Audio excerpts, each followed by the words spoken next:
no repeat sakit policy. Pasintabi sa kumakain. Pagka nagka-diarrhea ka, pneumonia ka, o nagka-bleeding ka, bawal i-cover within 90 days kung the same na sakit. Kalokohan naman yun. Sobra-sobra nga yung pondo ninyo.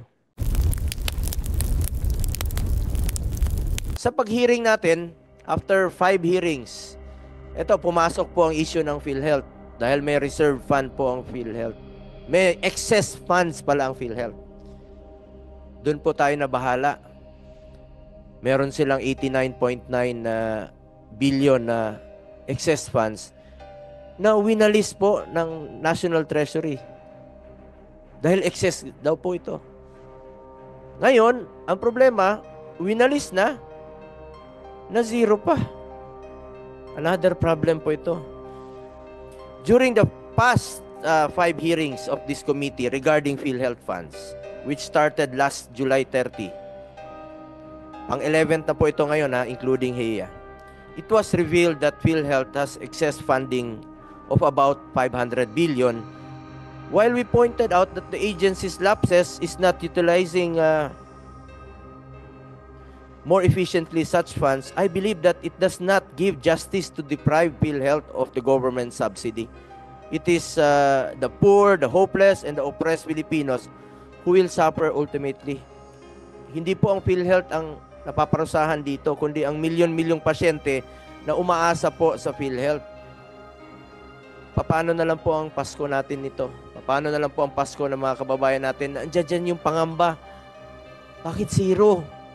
Paano kami magpapa-hospital? Paano na lang pag nagpa-hospital kami?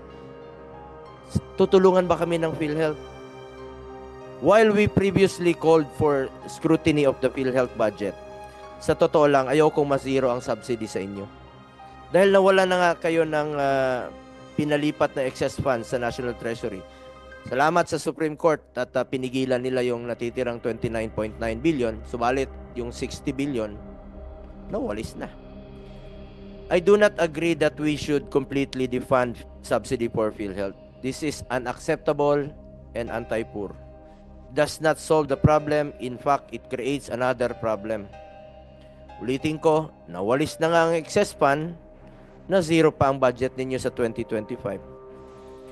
I also want to highlight that the UHC law mandates that the amount necessary to implement the provisions of the UHC shall be included in the GAA and shall be appropriated under the DOH and the national government subsidy to PhilHealth.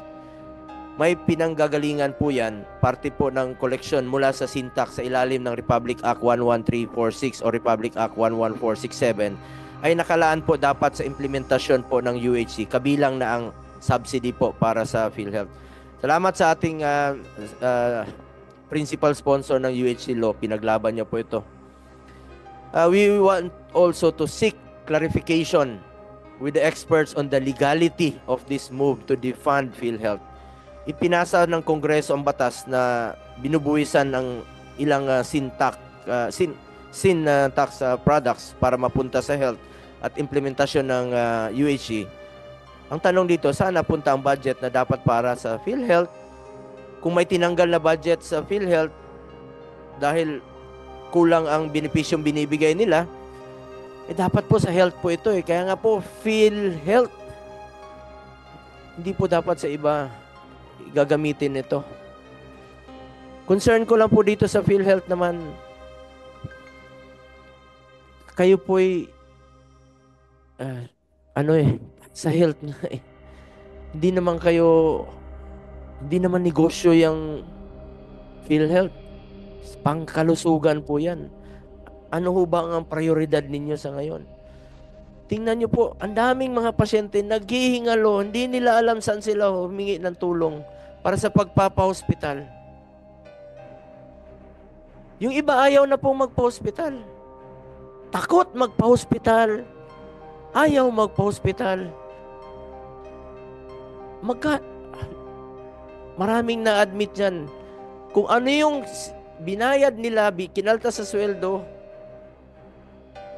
mas ang kukonti pa yung, halimbawa, provincial health officer po ng Camarines sa Norte.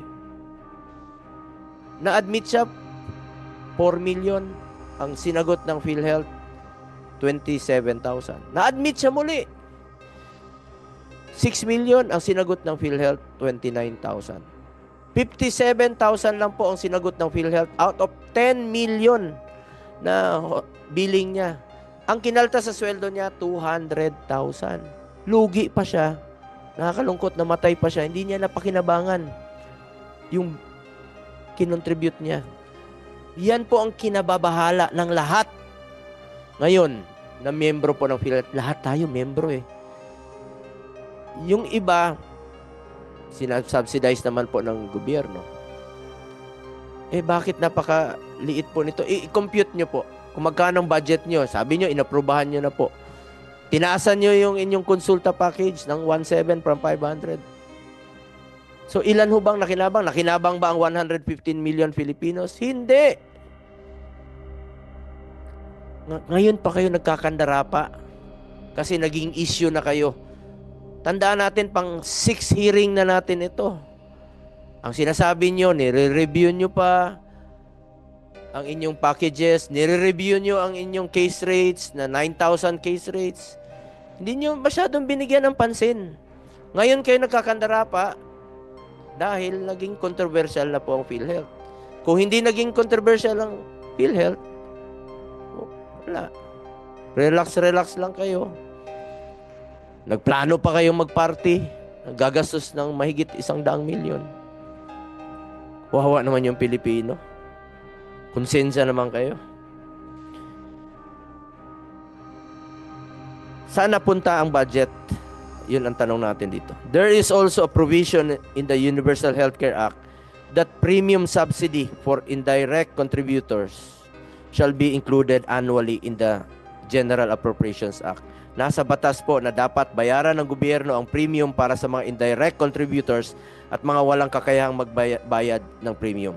Para na ring pinabayaan ng gobyerno ang kanilang responsibilidad na bayaran ang premium ng mga indirect contributors kung walang subsidy na ibibigay. Kaya nga po may nagsasabi sa social media na bakit pa sila magbabayad sa PhilHealth kung ang gobyerno mismo ay tinatalikuran nito ang responsibilidad na magbayad ng premium. Kung hindi magbabayad ang gobyerno ng premium para sa indirect contributors, para na rin nating inaasa sa mga indirect contributors at sa mga manggagawa ang pagsusustain sa PhilHealth. Kaltas po ito sa sweldo.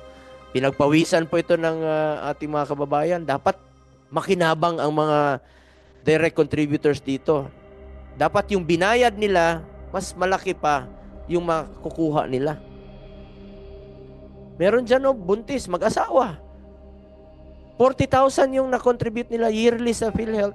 Noong nanganak, 20,000 lang yung na-avail nila. Ang problema, mandated silang mag-contribute. Marami pong galit. Maraming nalulungkot. Maraming nasasaktan PhilHealth.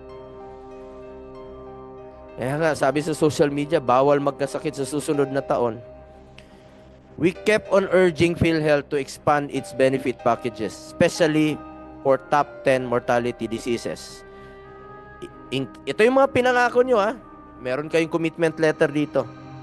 Increase case rates, scrap its restrictive policies like the 24-hour confinement policy. Ito po yung kailangan mo magpa-admit ng 24 hours para i-cover ka po ng PhilHealth. At cover additional services like dental, optometric services, and assistive devices. Importante itong dental. Ilang beses lang po natin itong diniscuss dito yung dental. Salamat at i-cover ninyo next year. At salamat rin po doon sa tinanggal na ninyo yung single period of confinement policy kung saan po'y bawal i-cover sa loob ng 90 days ng same sakit. Ito yung tinatawag na no repeat sakit policy. Pasintabi sa kumakain. Pagka nagka-diarrhea ka, pneumonia ka, o nagka-bleeding ka, bawal i-cover within 90 days kung the same na sakit. Kalokohan naman yun.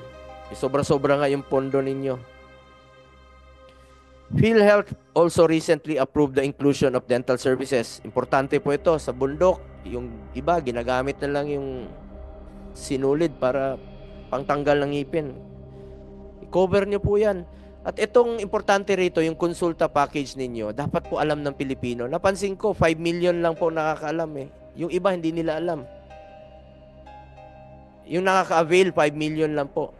How about the other 100 million Filipinos na dapat mapaintindi? Salamat, tinaasan nyo po. Naging 1.7 na po ang inyong konsulta package. Importante, education campaign po dito.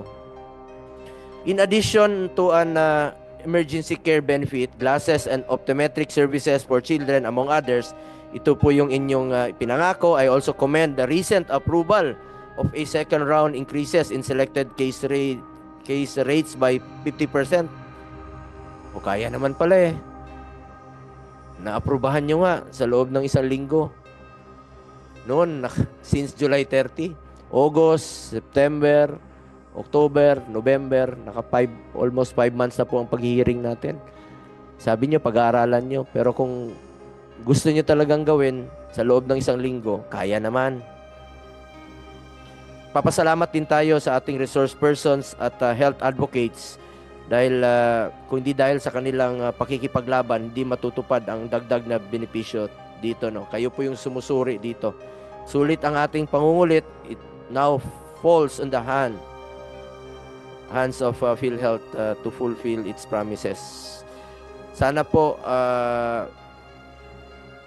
President Ledesma, yung inyong pinangako, tinagurian pa naman kitang boy promise. Sana po ay maging boy tupad ka na po ngayong 2025 at inyong mga reforms na pinangako ay matutupad. The PhilHealth Board recently approved 284 billion corporate operating budget for 2025, reflecting various improvements in PhilHealth benefits. Uy, kaya naman pala.